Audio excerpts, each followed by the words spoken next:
The movie begins with Olive Pendergast speaking into a webcam about how her little white lie turned into an uncontrollable monster.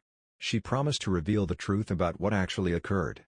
She asserts that, except from her best friend Rhiannon, she was a nobody that no one noticed.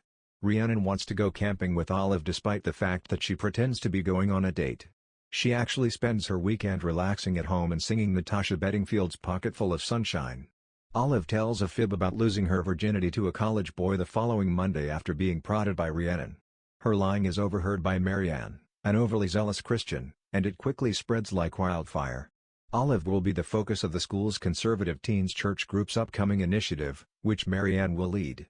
At a Mr. Griffith taught English class, verbal abuse by the group, masked as worry, reaches a boiling point. The Scarlet Letter is a book about adultery and humiliation that the class is now reading. Olive responds with her own remark when one of the church group's female members makes a remark about her. As a result, Olive receives detention and is sent to the principal's office.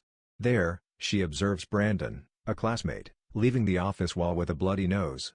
Olive is later with her parents and her adopted brother at home. Rosemary, her mother, and Dill, her father, are quite liberal and supportive of their daughter's decisions. Later, Brandon approaches Olive and offers to make him appear straight while actually being homosexual by pretending to sleep with him. She consents, and during a public party they act as if they are having sex.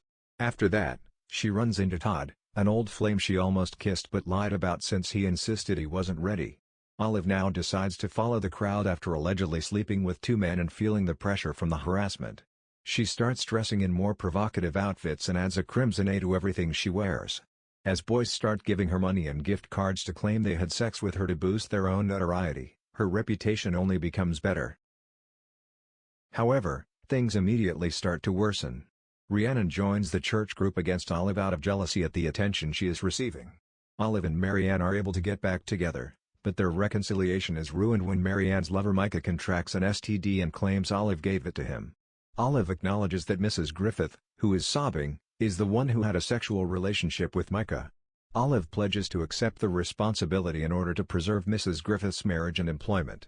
Olive grows frustrated since no one will truly pursue a relationship with her despite the fact that everyone believes she is sleeping around. This changes when Anson approaches her and makes a date request. When Olive spots Rhiannon at the restaurant and remembers that she has a thing on Anson, the date turns sour.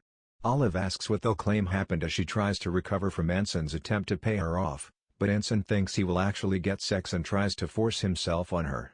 He drives off as she pushes back.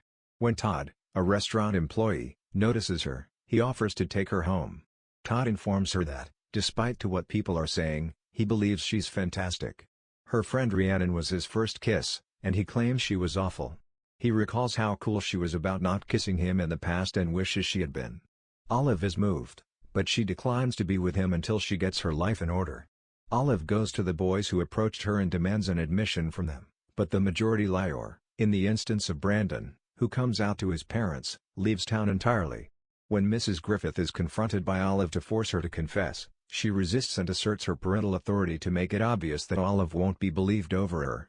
Olive rushes to Mr. Griffith and speaks the truth, but as soon as she realizes she has destroyed a marriage, she quickly regrets her actions. She does a song and dance routine at a pep rally and falsely announces that she and Todd will be conducting a webcam sex show in order to bring everything to light. She actually admits what she did because the entire film has been a protracted flashback. She also apologizes to Rhiannon for lying and makes up. Todd arrives on a lawnmower and motions for her to come out as she is finishing up. She ends her webcam confession by stating that while she likes Todd a lot and that she might eventually lose her virginity to him, it is ultimately just her business. They leave the house together and kiss as they ride the lawnmower out of the area. Well, that's all for today's video. We hope you enjoyed it, and please support us by subscribe to the channel and click on the bell icon to get notification for new videos every we post.